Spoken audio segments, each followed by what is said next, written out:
आज हम करेंगे ideal and non ideal solution. ये टॉपिक पूरा थ्योरेटिकल है, इससे थ्योरेटिकल सवाल ही बनेगा। ठीक है, तो पहले हेडिंग डालो आइडियल सॉल्यूशन। आइडियल सॉल्यूशन लिखो, क्या होता है? Ideal solution is that solution in which ideal solution is that solution in which forces of attraction between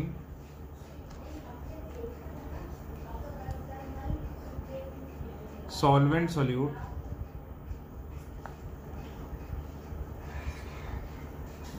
in which forces of attraction between solvent solute are of same magnitude as that of between solvent and solute।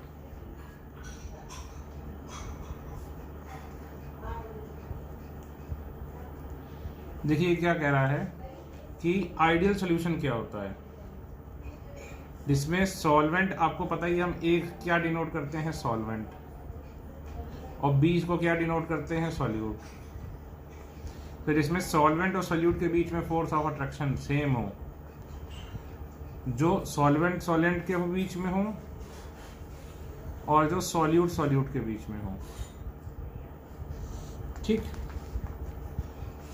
एक चीज और लिख लो इसके आगे, ये जो लाइनें लिखाई थी कि there is no change in force of attraction, there is no change in force of attraction on mixing the components।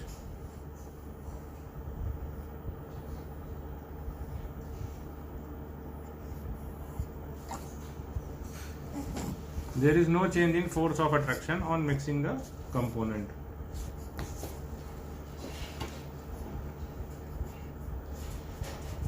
ठीक, हेडिंग डालिए conditions for ideal solution.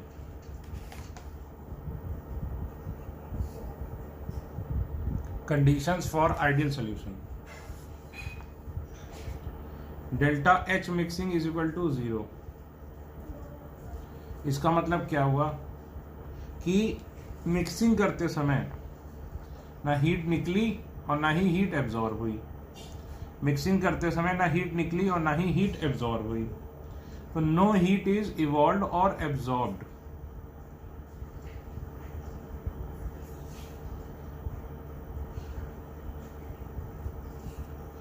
No heat is evolved or absorbed upon mixing।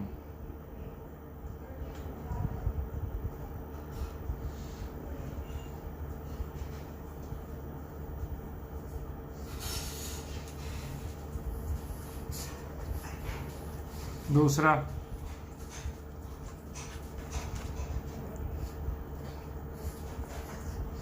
Delta V mixing is equal to 0। अभी एक एक का मतलब बताता हूं, लिखो no change in volume upon mixing.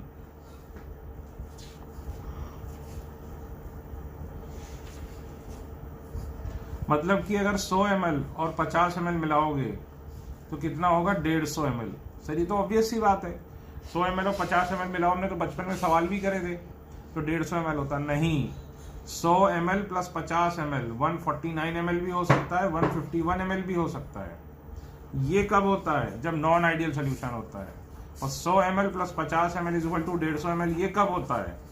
जब आइडियल सोल्यूशन होता है। ध्यान रखना, 100 ml plus 50 ml is equal to 150 ml, ये कब होता है? जब आइडियल सोल्यूशन होता है।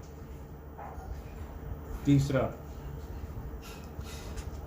Solution always obeys Raoult's law.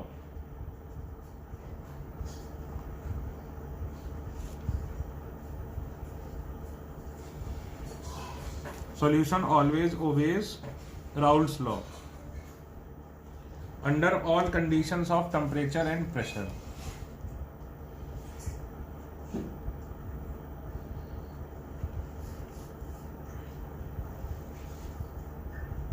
Solution क्या करता है? हमेशा राउल्ट्स लॉ फॉलो करता है। राउल्ट्स लॉ यानी P A is equal to X A P A naught, और पीवी इज इक्वल टू एक्स3 पीवी नॉट। ये कब फॉलो करता है? ऑलवेज। ठीक, जब ये होता है, पहला जब देखा जाए यही पॉइंट था, इसको चाहो तो फोर्थ लिख लो। ठीक है, कि फोर्स ऑफ, लिखो fourth point, no change in, ये डेफिनेशन ही थी तो एक इसको भी पॉइंट मान सकते हो भाई। लिख लो फोर्थ पॉइंट की, no change in force of attraction upon mixing.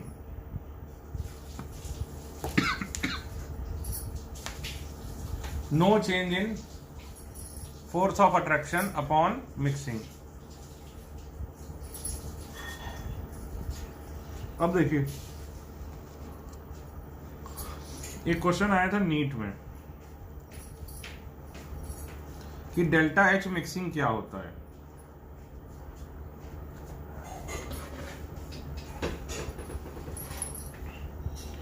ठीक है, नीट में एक क्वेश्चन आया था कि डेल्टा एच मिक्सिंग क्या है।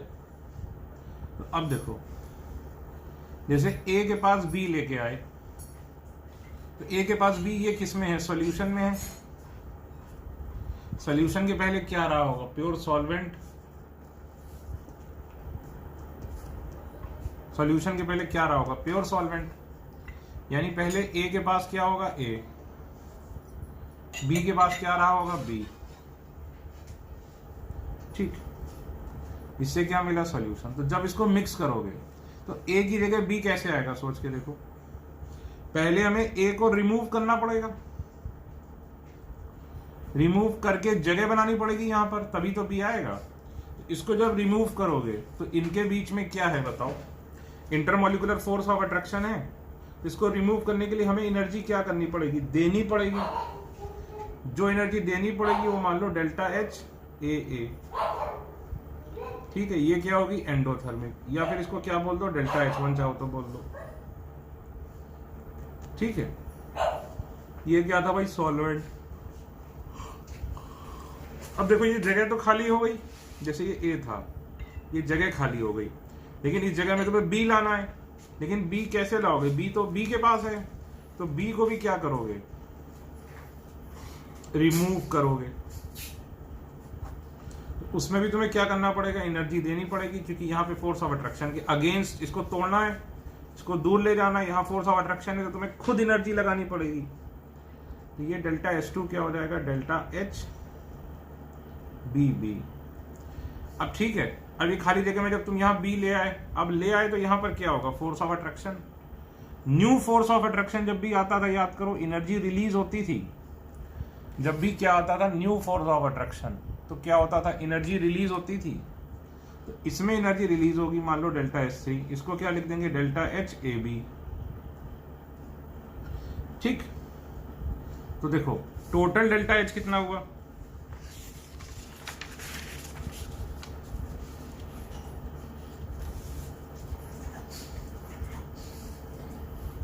टोटल डेल्टा H कितना हुआ? Delta H A, delta H B plus delta H A B. ठीक है, या फिर इसको क्या लिख दोगे? Delta H1 plus delta H2 plus delta H3। ये इक्वल टू 0 होगा किस केस में? आइडियल सॉल्यूशन में।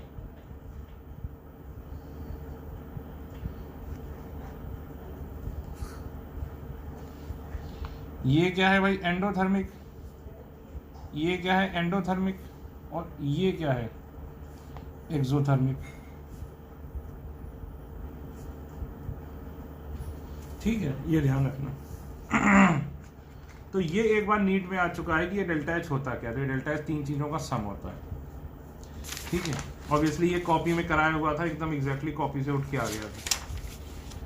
ठीक, ध्यान रखना, आएगा कॉपी से ही, जो पढ़ा रहा हूं उसके बाद कुछ नहीं आएगा। अगला,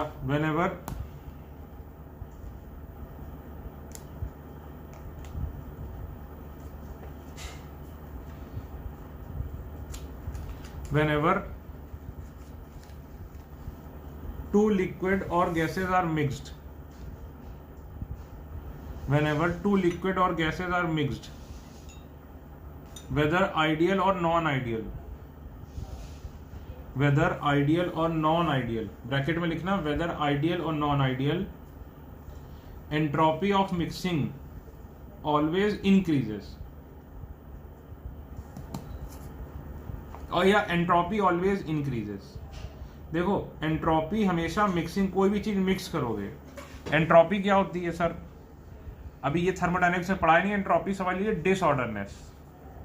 अभी के लिए याद कर लो कि एंट्रोपी ऑफ मिक्सिंग हमेशा ग्रेटर देन जीरो होगी और delta G mixing less than zero होगा। ये क्या है, थर्मो में बहुत इजीली समझ में आ जाएगा, भले ही आइडियल हो या फिर क्या हो, नॉन आइडियल हो। क्या सर, गैस की सॉल्यूशन, चाहे गैस हो या फिर सॉल्यूशन हो, कुछ भी हो। तो देखो फिर से आइडियल सॉल्यूशन रिवाइज करते हैं। क्या था आइडियल सॉल्यूशन? आइडियल सॉल्यूशन की डेफिनेशन क्या थी, जिसमें सॉल्वेंट और सॉल्यूट के बीच का फोर्स ऑफ अट्रैक्शन सेम हो सॉल्वेंट सॉल्वेंट के, और वो सेम हो सॉल्यूट सॉल्यूट के। दूसरा, डेल्टा एच मिक्सिंग क्या होगा, जीरो, ठीक। डेल्टा वी मिक्सिंग क्या होगा, जीरो। और क्या था, सॉल्यूशन ऑलवेज फॉलो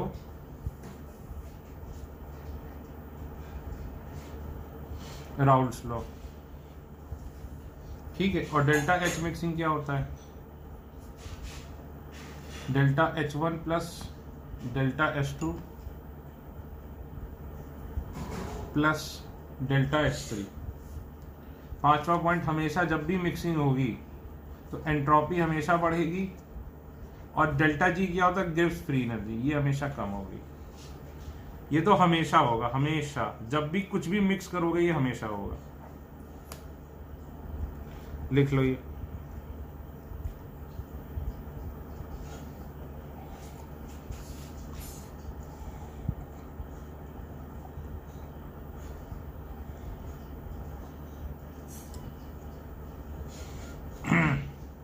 एग्जाम्पल, तो इसके एग्जाम्पल वही होंगे जिनमें intermolecular force of attraction same होगा, जैसे बेंजीन और टॉलिन।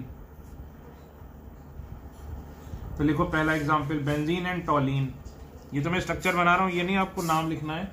बेंजीन एंड टॉलिन, ये देखो दोनों ही non polar, both non polar, और ऑलमोस्ट सेम क्या है, सरफेस एरिया और मॉलिक्यूलर वेट। इनके बीच में क्या होगा, वंडरवॉल फोर्सेस लगेंगे, वो भी ऑलमोस्ट सिमिलर होंगे।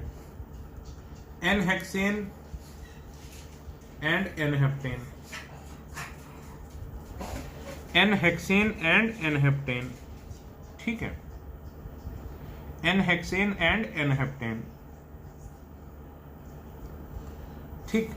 तो इसके बीच में भी देखो क्या होगा, एन हेक्सेन ये हो गया और एन हेप्टेन ये हो गया। तो इनका क्या सिमिलर साइज है, सिमिलर ऑलमोस्ट मॉलिक्यूलर वेट है, दोनों ही नॉन पोलर है, तो इनका भी क्या हो गया भाई, हो गया ethyl bromide and ethyl chloride. ये आपने रटने हैं, एग्जाम में खुद से नहीं कर पाओगे, ये ध्यान रखना, ये रट के ही कर पाओगे।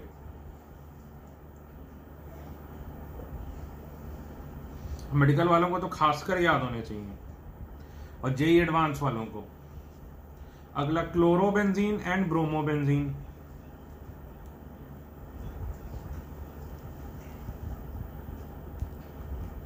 तो ये आपको याद करने हैं कि ये आइडियल सॉल्यूशन बनाते हैं, ठीक।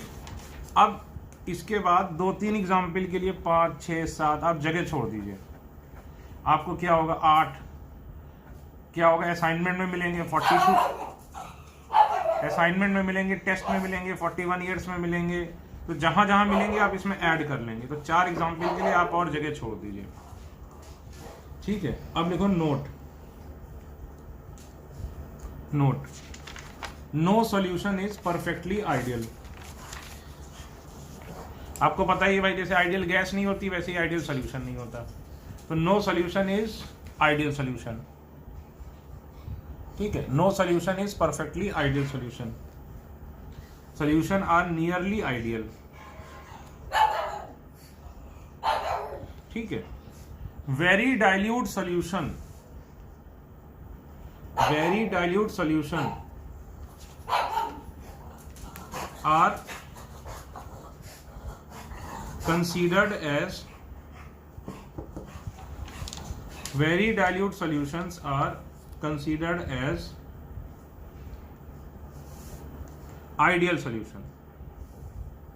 ठीक है सर, वेरी डाइल्यूट सोल्यूशन का मतलब क्या है?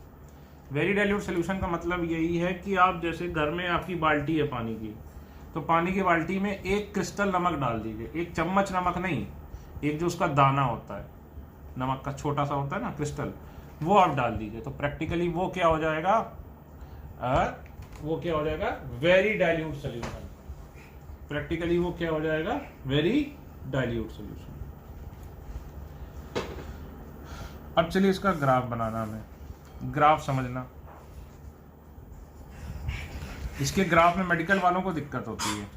अगर मेडिकल वालों को समझ में ना आए, ये ग्राफ आपको केवल बोर्ड में बनाना है, तो आप इसको रट लेना। मैं इसको रटने का बड़ा आसान तरीका बता दूंगा आपको। एक डब्बा और 3 लाइनें बनानी, बस ये याद रखो। देखो पहले ग्राफ कैसे बनेगा। एक डब्बा बनाया, एक लाइन, दूसरी लाइन, कौन सी लाइन सर बड़ी, इधर वाली, कोई भी एक छोटी एक बड़ी, और तीसरी लाइन ये, खत्म। ग्राफ कैसे बनेगा, एक डब्बा बनाया, एक लाइन, दूसरी लाइन, कौन सी लाइन बड़ी, कोई भी लाइन बड़ी छोटी कर दो, और ये तीसरी लाइन ये, खत्म। ये ग्राफ हमें सीखना है, डब्बा और 3 लाइनें, ठीक है, डब्बा और 3 लाइनें, ये ध्यान रखो। तो अब समझते हैं भाई। अब मुझे ये बताओ, एक्स वाई तुम नॉर्मली ऐसे लिखते हो, क्या एक्स वाई हम ऐसे लिख सकते हैं, या एक्स वाई हम ऐसे लिख सकते हैं, या एक्स वाई हम ऐसे लिख सकते हैं? ये मुझे बताओ। तो ऑब्वियस सी बात है, आप लिख सकते हो भाई, ये देखो, ये नहीं बनाया आपने फ्री बॉडी डायग्राम, बताओ भाई बनाया है कि नहीं? तो एक्स और वाई तो आपकी मर्जी है, आप चाहे जैसे बना लो, बस फर्क क्या है, कंडीशन क्या है कि it should be 90 degree. Normally हम लोग राइट हैंडेड है, इसलिए हम इधर से बनाकर ऐसे चालू करते हैं, नहीं तो इट इज इक्वली गुड, ये लेफ्ट हैंडेड को ज़्यादा सूट करेगा, ये देखो। लेकिन ज़्यादातर लोग राइट हैंडेड होते हैं, इसलिए ऐसे बन गया तो बन गया। तो चाहे जैसे बनाओ, चाहे ऐसे एक्स वाई बना लो, चाहे जैसे बनाओ, और आपने बनाया भी हुआ है। तो पहले तो आपको ये समझना पड़ेगा एक्स वाई आप कैसे भी बना सकते हो। दूसरी बात आपको क्या समझनी पड़ेगी, x A plus X B क्या होता है, 1, ठीक। तो अगर एक्स ए 0 है तो एक्स बी क्या होगा, 1, और अगर एक्स बी 0 है तो एक्स ए क्या होगा, 1। एक बढ़ेगा तो दूसरा घटेगा, ये आपको ध्यान रखना है, क्योंकि इन दोनों का सम बराबर है, जितना ये बढ़ेगा उतना ये कम होगा।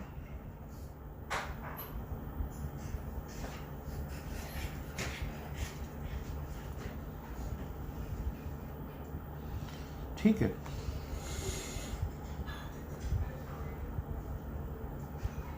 जितना ये बढ़ेगा उतना ये कम होगा, ठीक। जितना ये बढ़ेगा उतना ये कम होगा। तो X A plus X B is equal to 1, एक बढ़ेगा दूसरा कम होगा, ठीक।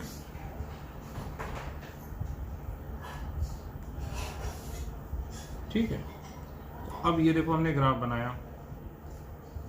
अच्छा, नॉर्मली ग्राफ में हम ये लाइन ऐसे बना देते हैं, ऐसे बना देते हैं। इस एरो का क्या मतलब होता है?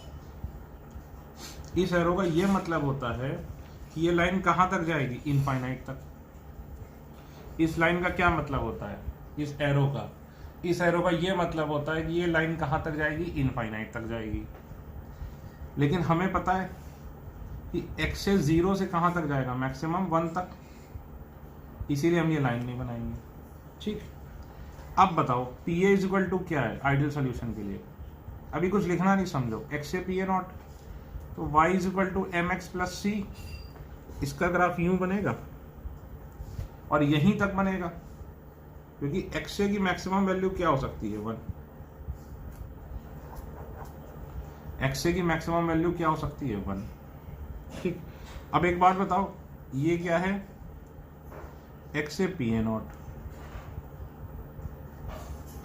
तो ये वैल्यू कितनी हो जाएगी, एक्स ए 1 है,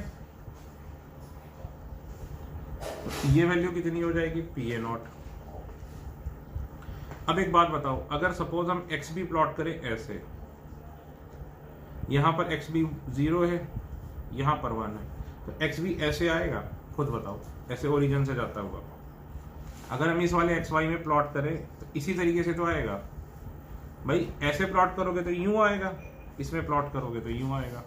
अब सोच के देखो कि ये नहीं है, अगर बोर्ड होता तो ये मैं हटा देता, ये लाइन हटा देता।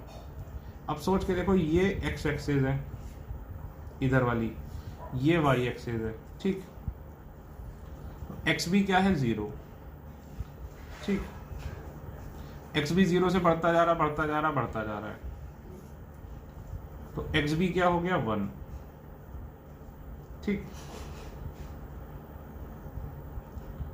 एक्स बी 0 से बढ़ता जा रहा है, एक्स बी क्या होता जा रहा, 1, ठीक। तो ये देखो, ये यहां पे आना चाहिए ओरिजिन पे, मेरी सही लाइन नहीं बनी, बोर्ड होता तो मैं मिटा देता, अब मैं कैसे मिटाऊं, तो ये ओरिजिन यहां से आना चाहिए, ठीक है। अब खुद सोचो, ये लाइन क्या है, पी बी, पी बी क्या हो जाएगा, X B P B not, ठीक है। तो अब यहां पर एक्स बी 1 है, तो ये वैल्यू कितनी हो जाएगी, पी बी नॉट। ये एक्स ए वाली लाइन यहां कट कर रही है, ये क्या हो गई, पी ए नॉट, ये क्या हो गई, पी बी नॉट। ये डब्बा बंद कर दो, क्योंकि ऊपर भी नहीं जाना इसने। अब पी सॉल्यूशन क्या होगा, इन दोनों को ऐड करके आएगा, तो इसलिए ये लाइन बना दो, ये देखो, तो ये लाइन क्या हो गई, पी सॉल्यूशन। ये किसके इक्वल हो गई, P A plus P B के, ठीक। पी सॉल्यूशन हो गया, किसके इक्वल हो गया, P A plus P B के, तो ये बन गया ये, ठीक है। तो पी ए क्या होगा, X A P A not, P B क्या होगा, X B P B not,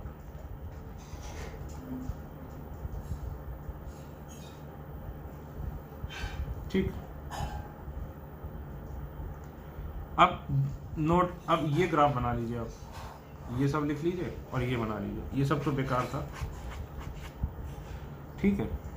जिसको नहीं समझ में आया उसके लिए अभी मैं याद कराता हूं, रुको, क्योंकि ये बोर्ड में आ सकता है और हमें वैसे भी सोच के तो बनाना है नहीं बोर्ड में।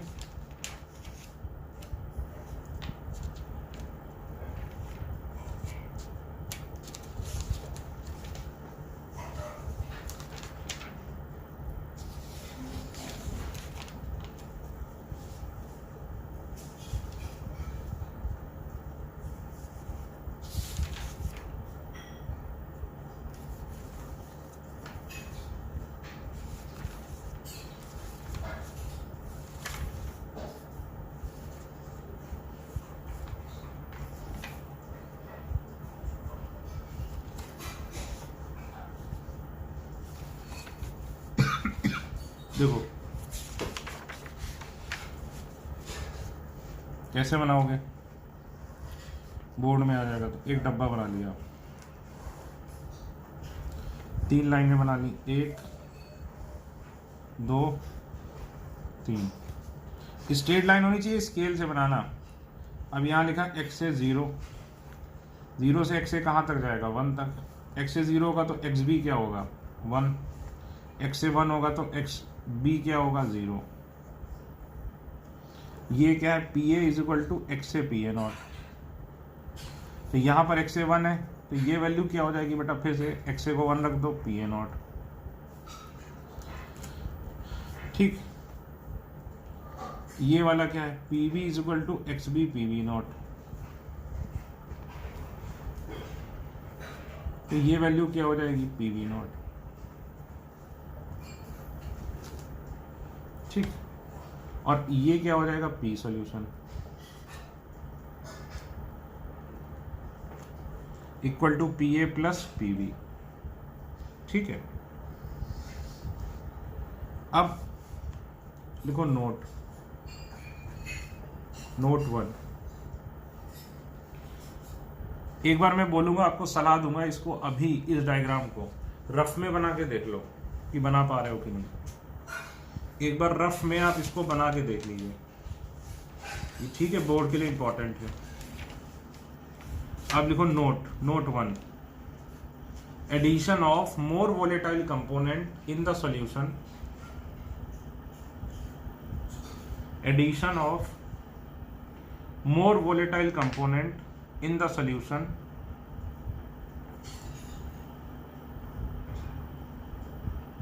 increases the vapor pressure of solution.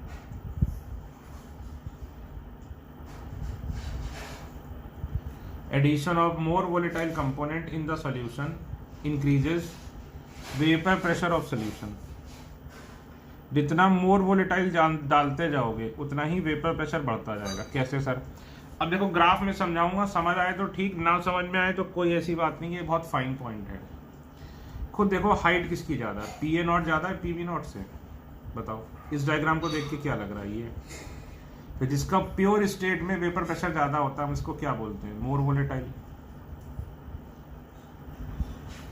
और इसको क्या बोलेंगे? Less volatile. ठीक है। अब देखो जब इधर से इधर जा रहे हैं तो x से बढ़ रहा है,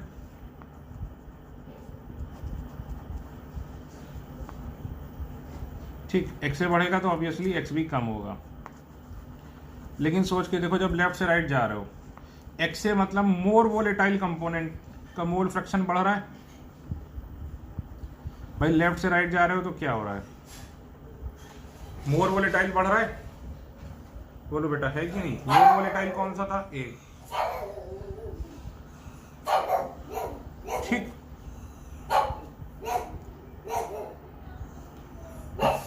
मोर वोलेटाइल कंपोनेंट कौन सा था? ए। तो देखो लेफ्ट से राइट जाने पर पी सॉल्यूशन क्या हो रहा है? बढ़ रहा है कि नहीं?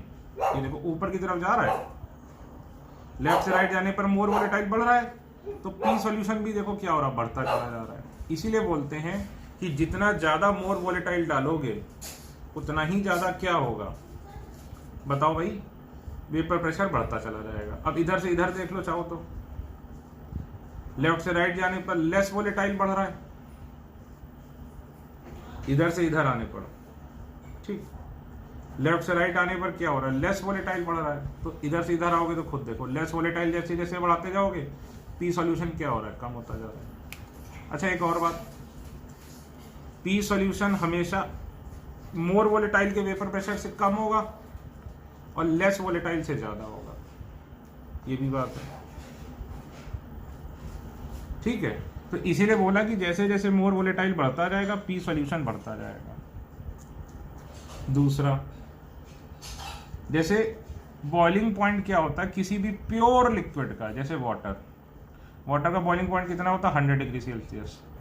कहीं का भी वाटर ले लो, वाटर का बॉइलिंग पॉइंट कितना आएगा? 100 डिग्री सेल्सियस। ठीक है, कहीं का भी वाटर ले लो, बॉइलिंग पॉइंट कितना आएगा? 100 डिग्री सेल्सियस। ठीक है, ठीक, कहीं का भी बॉइलिंग पॉइंट ले लो, कहीं का भी बॉइलिंग पॉइंट कह रहा हूँ, सॉरी, कहीं का भी वाटर ले लो, उसका बॉइलिंग पॉइंट कितना आएगा? 100 डिग्री सेल्सियस। ठीक, तो प्योर लिक्विड है वाटर, भाई अकेला प्योर है, लेकिन तो प्योर लिक्विड का बॉइलिंग पॉइंट फिक्स होता है। जैसे इथाइल अल्कोहल है, इसका बॉइलिंग पॉइंट भी फिक्स है। ठीक, तो प्योर लिक्विड का बॉइलिंग पॉइंट फिक्स होता है। ठीक है, और लेकिन सॉल्यूशन का बॉइलिंग पॉइंट फिक्स नहीं होता। लिखिए, boiling point of pure liquid is fixed. Boiling point of pure liquid is always fixed. Boiling point of pure liquid is always fixed.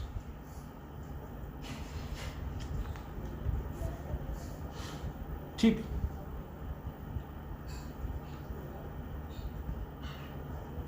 boiling point of pure liquid is always fixed. Pure liquid is always fixed, but boiling point of solution is not fixed. But boiling point of solution is not fixed. It changes continuously.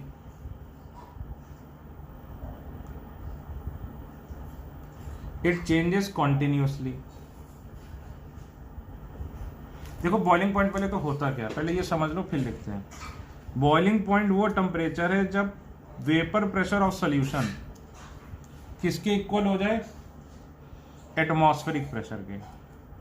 Boiling point वो temperature है जब vapour pressure of solution किसके equal हो जाए, atmospheric pressure के. तो खुद देखो, तो ये पी सॉल्यूशन है, ठीक है. तो बॉइलिंग पॉइंट क्या है, जब वेपर प्रेशर ऑफ सॉल्यूशन किसके इक्वल हो जाए, एटमॉस्फेरिक प्रेशर के. तो अगर ये चेंज होता जाएगा तो बॉइलिंग पॉइंट भी क्या होगा, चेंज होता जाएगा. भाई प्योर सॉल्यूशन का तो ये वेपर प्रेशर फिक्स होता है, प्योर लिक्विड का बॉइलिंग पॉइंट क्यों फिक्स होता है, क्योंकि पीए नॉट फिक्स होता है. लेकिन इसका क्या है, जैसे जैसे कंपोनेंट बढ़ रहा है वैसे वैसे पी सॉल्यूशन चेंज हो रहा है. इसीलिए बॉइलिंग पॉइंट इसका क्या होगा, परमानेंट चेंज होता चला जाएगा. क्योंकि थोड़ा सा बॉइल किया, पहले एक्स ए मान लो 0.3 था, एक्स बी मान लो 0.7 था, इसको बॉइल किया तो दोनों बराबर उसमें तो जाते नहीं थे.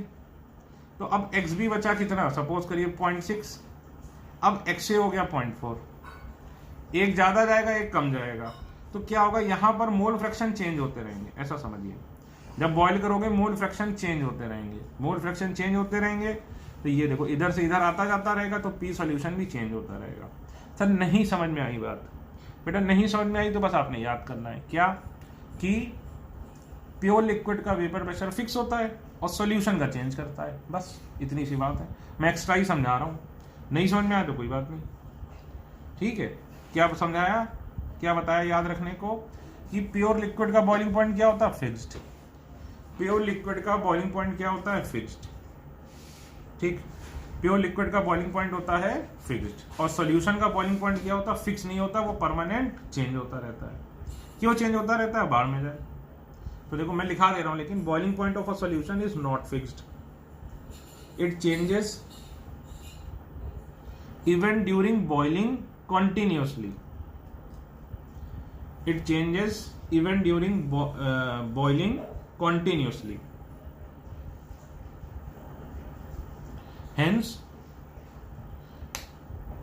pressure of solution also changes. Hence, pressure या फिर ब्रैकेट में लिख लो, vapor pressure of solution also changes continuously. Vapor pressure of solution also changes continuously. Line change करके ब्रैकेट में लिख लो कि boiling point is the temperature at which vapour pressure of solution, boiling point is the temperature at which vapour pressure of solution becomes equal to atmospheric pressure.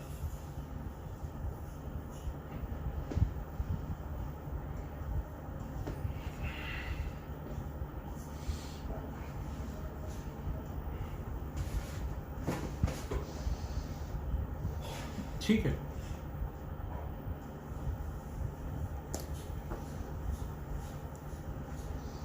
ठीक, अब देखो non ideal solution.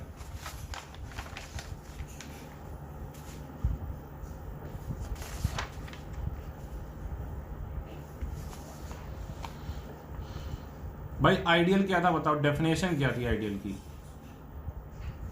कि जिसमें intermolecular force of attraction क्या होते हैं, solvent solute के same होते हैं, सॉल्वेंट सॉल्वेंट जैसे, और वो इक्वल होते हैं कैसे, सॉल्यूट सॉल्यूट जैसे. ये क्या था, नॉन आइडियल सॉल्यूशन. ठीक है ना, सॉरी ये क्या था, आइडियल सॉल्यूशन. तो नॉन आइडियल क्या होगा, कि इसमें ये सिमिलर नहीं होंगे, कुछ ना कुछ चेंजेस होंगे. और आइडियल सॉल्यूशन की डेफिनेशन क्या थी, आइडियल सॉल्यूशन की डेफिनेशन थी कि force of attraction does not changes upon mixing. लेकिन इसमें क्या है, force of attraction changes upon mixing. ठीक है, तो लिखो नॉन आइडियल सॉल्यूशन लिखो. इन नॉन आइडियल सॉल्यूशन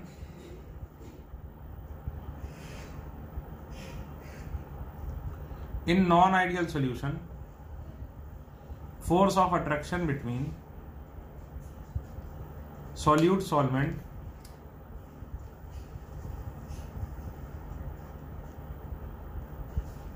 ए से B is not same as between solvent solvent, is not same as between solvent solvent and solute solute. ठीक है, इसमें क्या है, सारे सिमिलर नहीं होते। देखो, after mixing intermolecular force of attraction changes in non ideal solution. ठीक है, अब ये तो डेफिनेशन। अब लिखो कंडीशंस। आइडियल में याद करो डेल्टा एच मिक्सिंग क्या था, आइडियल में 0। इसमें डेल्टा एच मिक्सिंग क्या होगी, नॉट इक्वल टू 0। तो इसमें क्या होगा, या तो हीट इवॉल्व होगी या फिर एब्जॉर्ब होगी।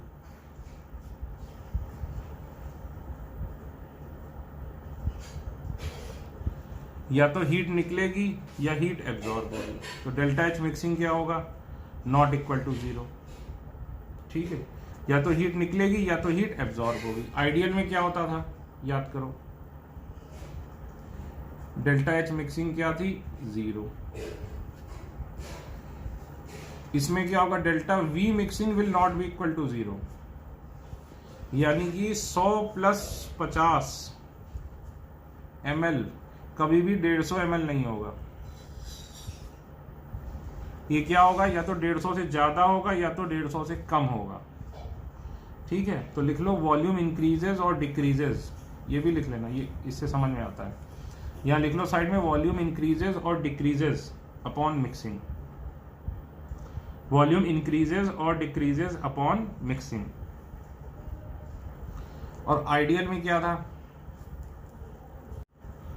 डेल्टा वी मिक्सिंग क्या था, इक्वल टू 0। तीसरा पॉइंट भाई, उसमें तीसरा पॉइंट क्या था, solution always obeys Raoult's law. इसमें क्या है, solution does not obeys Raoult's law. Solution does not obeys Raoult's law.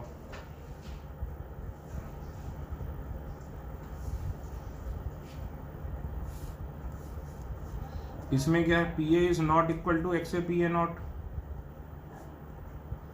और P B is not equal to X B P B naught. इसमें क्या होगा, या तो पी ए ज्यादा होगा किससे, X A P A naught से, या तो पी ए कम होगा किससे, X A P A naught से, या तो पी बी ज्यादा होगा X B P B not से, या तो पी बी कम होगा किससे, X B P B not से। ठीक है,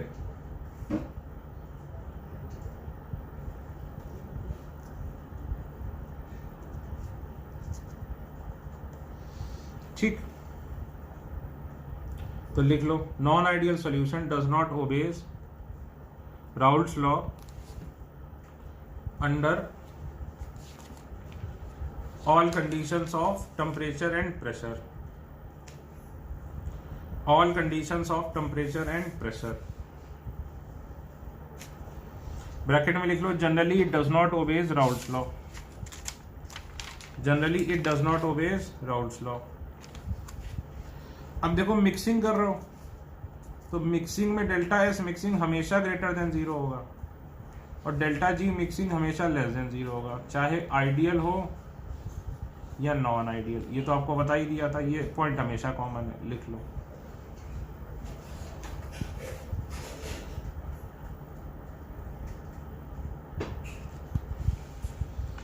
तो देखो, क्विक रिवीजन करते हैं भाई। आइडियल क्या था, नॉन आइडियल क्या था, इसमें क्या था, फोर्स ऑफ अट्रैक्शन क्या थे, सिमिलर।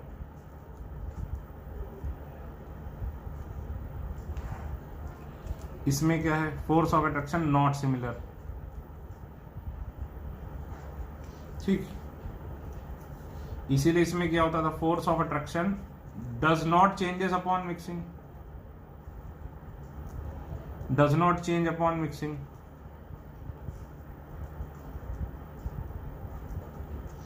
इसमें क्या है, force of attraction changes upon mixing.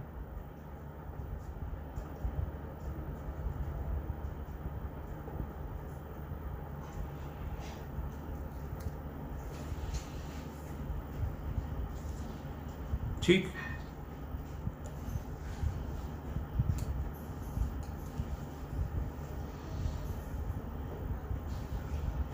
ठीक है। अब इसमें और क्या था भाई, इसमें सब कुछ देखो मिक्सिंग का जीरो होता था, delta H mixing zero, delta V mixing zero. इसमें क्या था, delta H mixing not equal to zero, delta V mixing not equal to zero. ठीक, और इसमें क्या था, राउल्स लॉ ओवे होता था, और इसमें राउल्स लॉ ओवे नहीं होता। पांचवा पॉइंट, इसमें क्या है, delta S mixing always greater than zero, delta G mixing always less than zero. ये हमेशा होगा, इसमें भी क्या होगा, यही होगा, delta S mixing greater than zero और delta G mixing is less than zero.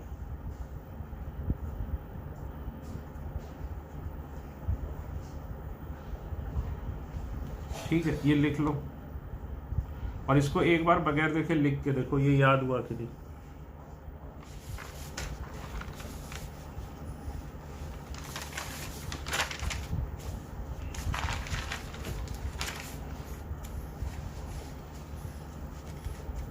अब देखो ऐसे ही बनाना है लैंडस्केप में, पहले पूरा समझेंगे उसके बाद लिखेंगे।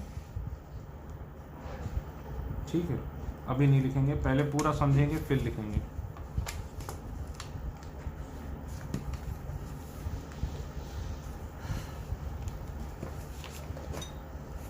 देखो सॉल्यूशन,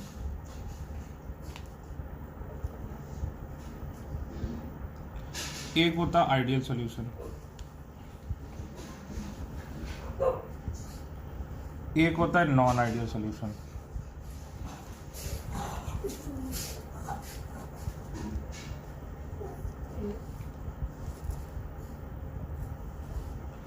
ठीक, आइडियल सॉल्यूशन में क्या खास बात थी बताओ, intermolecular force of attraction almost क्या थे, एक जैसे थे। ठीक, इसमें intermolecular force of attraction not similar, not similar. पहले पूरा समझेंगे फिर लिखेंगे, पूरा पहले समझेंगे। ठीक, और इसकी क्या खास बात थी, ये फॉलोज राउल्स लॉ, हमेशा राउल्स लॉ फॉलो करता था। ठीक, और ये राउल्स लॉ फॉलो नहीं करता है।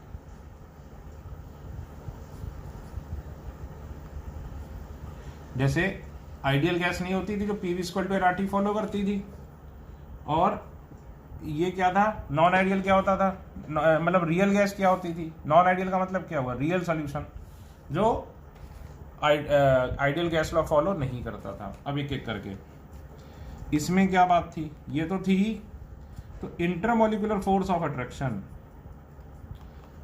Does not change upon mixing.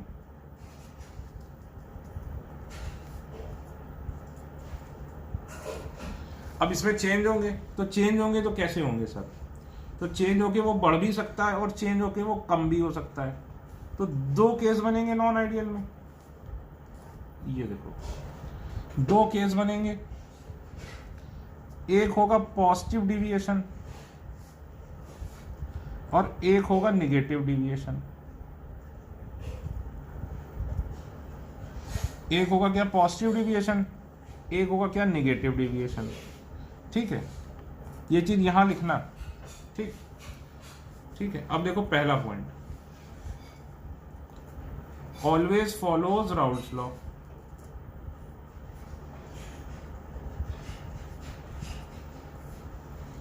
ये हमेशा क्या करेगा, फॉलो करेगा राउल्स लॉ, यानी P A is equal to X A P A not, P B is equal to X B P B not. अब समझो पॉजिटिव डिविएशन या निगेटिव डिविएशन। पॉजिटिव डिविएशन का मतलब क्या हुआ कि वेपर प्रेशर इंक्रीजेस, पॉजिटिव यानी ज्यादा, आफ्टर मिक्सिंग, भाई राउल्ट लॉ को तो ये फॉलो करता ही नहीं है, यानी मिक्सिंग के बाद देखो पीए ज्यादा हो गया किससे, एक्स से पीए नॉट से, पीबी भी ज्यादा हो गया किससे, एक्स बी पीबी नॉट से। उम्मीद क्या थी, आइडियल है तो अगर आइडियल होता तो ऐसा आता, लेकिन पॉजिटिव डिविएशन, पॉजिटिव यानी क्या, ज्यादा, तो पॉजिटिव डिविएशन का मतलब क्या हुआ कि vapour pressure of solution increases after mixing. तो देखो इसमें क्या, vapour pressure increases after mixing, तो पॉजिटिव डिविएशन यानी ज्यादा, ऐसे याद रखो। Negative deviation, vapour pressure decreases after mixing.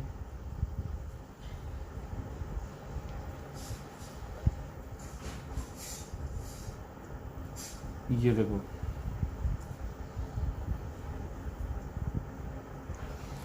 ठीक।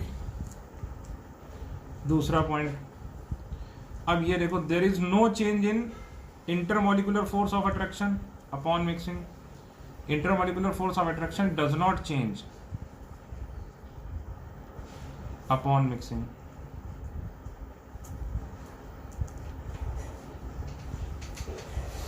Intermolecular force of attraction does not change upon mixing.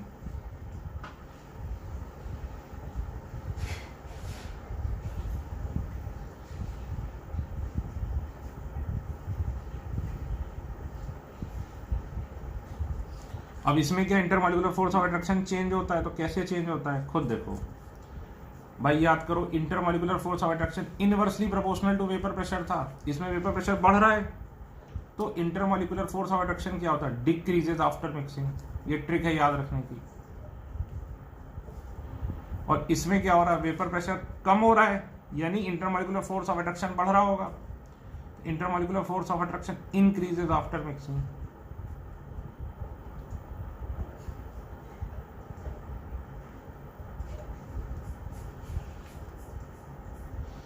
ठीक। अब देखो इसमें डेल्टा वी मिक्सिंग क्या था, 0, यानी वी सॉल्यूशन किसके इक्वल था, V1 प्लस V2 के। अब देखो इसमें क्या है, मैं ट्रिक ही बता देता हूं सीधे, ये याद रखो कि इंटरमोलिकुलर, अच्छा चलो समझा ही देता हूं। इंटरमोलिकुलर फोर्स ऑफ अट्रैक्शन कम हो रहा है, तो पहले देखो क्या थे, ये पास पास थे, पहला ये समझिए, पहले सपोज ये पास पास थे, ठीक है, इतनी दूर थे, इनके बीच में देखो, समझा रहा हूं, समझाना फालतू है, ऐसा समझिए। इनके बीच में क्या होगा, कुछ एक इंटरमोलिकुलर फोर्स ऑफ अट्रैक्शन होगा, अगर ये कम हो जाए तो क्या होगा, ये दूर चले जाएगा, ये देखो दूर चला जाएगा। अगर इंटरमोलिकुलर फोर्स ऑफ अट्रैक्शन कम होगा तो ये क्या होगा, दूर चला जाएगा। तो दूर चला जाएगा, तो पहले ये कम वॉल्यूम में आ रहा था, अब ये क्या होगा, ज्यादा वॉल्यूम में आएगा। तो इसीलिए इंटरमोलिकुलर फोर्स ऑफ अट्रैक्शन कम होने से क्या होगा, वॉल्यूम बढ़ जाएगा। बढ़ जाएगा यानी delta V mixing greater than 0, यानी वी सॉल्यूशन क्या होगा, greater than V1 plus V2। Sir नहीं समझ में आया तो बेटा याद रख लो, एकदम आसान से ट्रिक बताता हूँ। पॉजिटिव डिविएशन है, पॉजिटिव यानी ज्यादा, तो डेल्टा वी मिक्सिंग को क्या कर दो, ज्यादा, ग्रेटर देन 0, बस काम खत्म। एग्जाम में लिखने को आए तुम फटाफट लिख दो कि पॉजिटिव मतलब 0 से ज्यादा। अब देखो इसमें क्या है, नेगेटिव डिविएशन। नेगेटिव डिविएशन में क्या होगा, intermolecular force of attraction, intermolecular force of attraction क्या हो रहा है, इंक्रीज करता है आफ्टर मिक्सिंग। इंक्रीज करता है तो पास पास आ जाता है, पास पास आ जाता है तो वॉल्यूम क्या हो जाएगा, कम हो जाएगा। तो delta V mixing is less than 0, तो वी सॉल्यूशन क्या होगा, less than V1 plus V2। यानी इसमें 100 प्लस 50 150 होगा, इसमें 100 प्लस 50 151 होगा, इसमें 100 प्लस 50 149 होगा। अगला याद करो, delta H mixing equal to 0। ठीक, अब खुद सोचो, फोर्स ऑफ अट्रैक्शन जब भी बढ़ते हैं तो एनर्जी रिलीज होती है कि नहीं। इससे समझो, जब भी फोर्स ऑफ अट्रैक्शन बढ़ते हैं तो एनर्जी रिलीज होती है, यानी डेल्टा H सॉल्यूशन क्या होगा, लेस देन 0। और हम क्या लिखेंगे, energy is released, delta H mixing बोल लो लेस देन 0, यानी एनर्जी इज रिलीज्ड। तो इसी तरह इसमें उल्टा हो जाएगा, डेल्टा एच मिक्सिंग क्या हो जाएगा, greater than 0।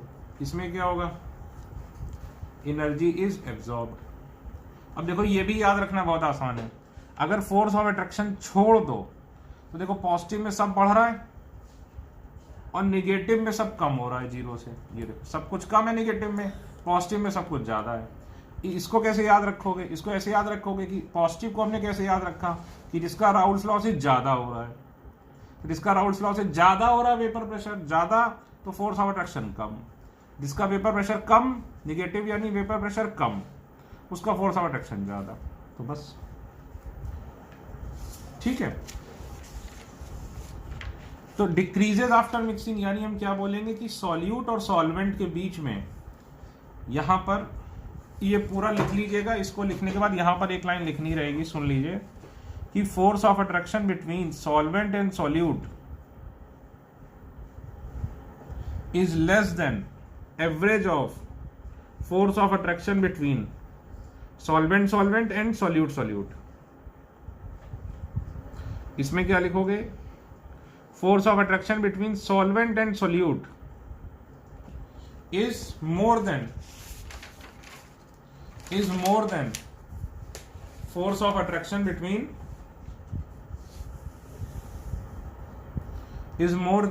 of attraction between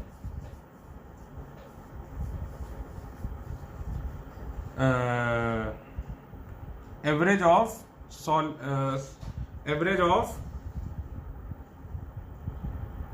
solvent and solute। ठीक, अब आप देखिए एग्जाम्पल।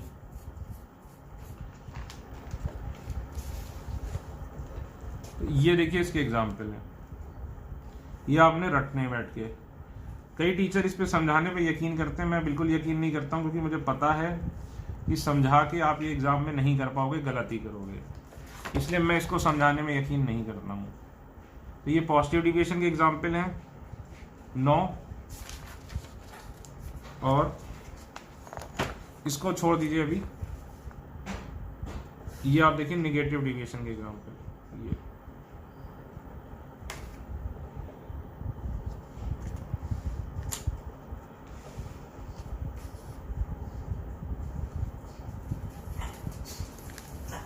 ठीक है। ये सारे निगेटिव डिविएशन के एग्जाम्पल हैं, ये भी लिखने हैं आपने, ये फटाफट लिख लीजिए, फिर मैं आपको ग्राफ समझा देता हूँ इसको इसके। ठीक है, मैं मान रहा हूँ ये आप लिख लेंगे, और मैं मान रहा हूँ ये आप लिख लेंगे। अब मैं आपको समझाता हूँ इसका ग्राफ, ये आप सब लिख लेंगे, उसके बाद आप ग्राफ बनाएंगे।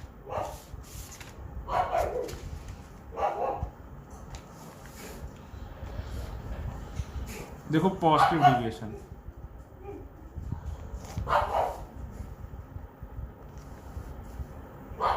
बड़ा बना रहा हूं जिससे साफ साफ दिखे। अब फिर से वही बात, देखो अगर आइडियल होता तो ऐसे होता,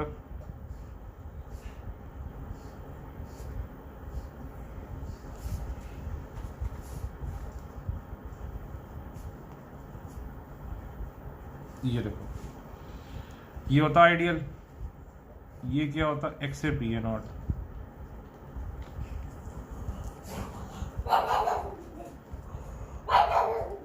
ये क्या होता X B P B not.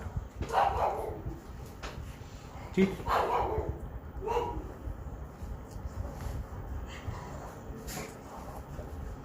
और ये क्या होता पी सॉल्यूशन, ये आइडियल के केस में होता। ठीक है, लेकिन हमारा तो नॉन आइडियल है, पॉजिटिव डिविएशन है। अब वो यहां पर क्या होता एक्स से 0 से लेके एक्स से 1, एक्स भी 1 है, यहां पर 0 है, तो पी सोल्यूशन क्या हो जाएगा एक्स से P A not, X B P B not हो जाएगा। तो ये देखो, अब ये भी क्या है ज्यादा है, अब पी ए क्या है ज्यादा है किससे, एक्स से पी ए नॉट से, और पी भी ज्यादा है किससे, X B P B not से, ठीक है। पी ए ज़्यादा है किससे, एक्स से पी ए नॉट से, और पी बी ज़्यादा है किससे, X B P B not से। तो देखो पी ए का ग्राफ यूँ बनेगा, यूँ, ये इसकी, अरे यार लाइन टेढ़ा हो गया, ऐसे सही से नहीं बना, रुकिए मैं इस छोटे डब्बे में बना के दिखा देता हूँ आपको। जैसे ये है, ठीक है, ये लाइन थी सपोज, तो ऐसे बनाओ, ये हिल गया पेपर की वजह से, टेढ़ा मेढ़ा हो गया, ऐसे बनाओ। जैसे इस वाले को मैं सही बनाने की कोशिश करता हूँ, ये देखो, ये ऐसे टच करता हुआ, ये ऊपर, और फिर ये वापस टच करता हुआ, ऐसे, ये बीच में टेढ़ा मेढ़ा हो गया। और पी सोल्यूशन क्या हो जाएगा, ये देखो, ये भी ऐसा हो जाएगा, ठीक है, ये हो जाएगा क्या, पी सोल्यूशन, ठीक। सर हम इसको एग्जाम में कैसे बनाएंगे, एग्जाम में इसको बनाना बड़ा ही आसान है। एक डब्बा बनाओ, 3 लाइनें बनाओ डॉटेड, और इनके ऊपर 3 छतरी लगा दो, एक छतरी, दूसरी छतरी, तीसरी छतरी, खत्म। और डब्बे में नीचे ये सब आपको कहानी पता ही है, ये आपको पता ही है कितना हो जाएगा, पी ए नॉट, ये आपको पता ही है क्या हो जाएगा, पी बी नॉट,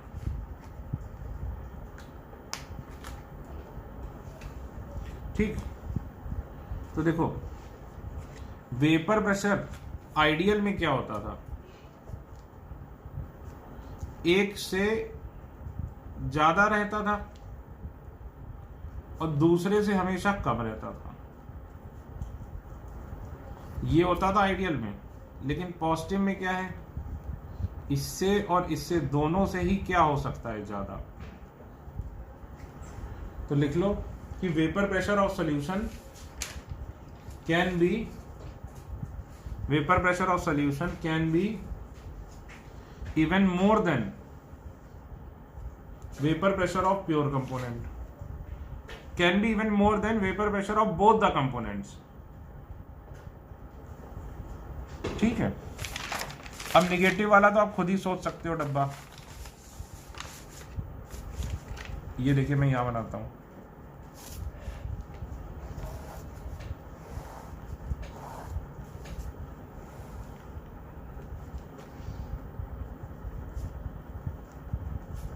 ये स्ट्रेट लाइन है भाई, ठीक है, मेरी स्ट्रेट नहीं बन रही होगी लेकिन ये स्ट्रेट लाइन है, ये भी क्या है, स्ट्रेट लाइन है,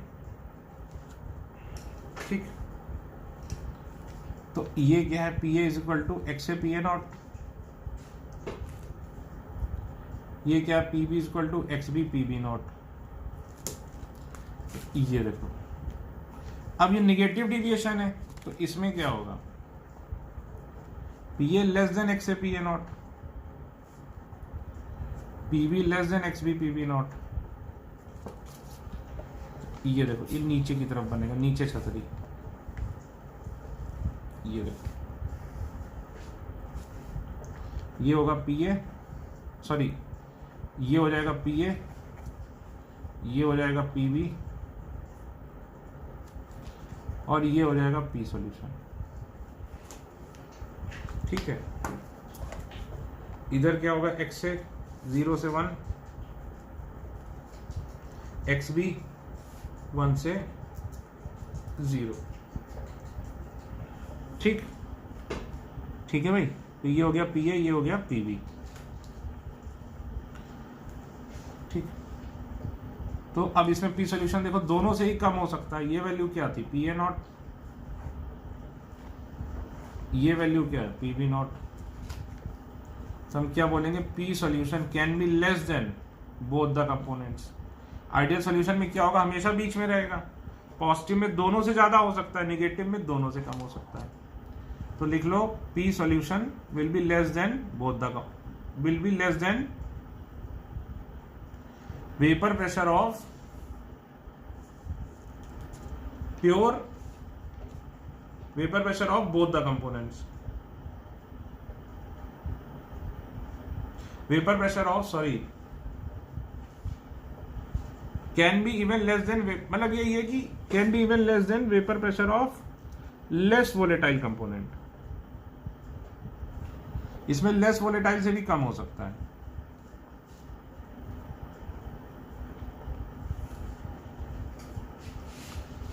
ठीक है,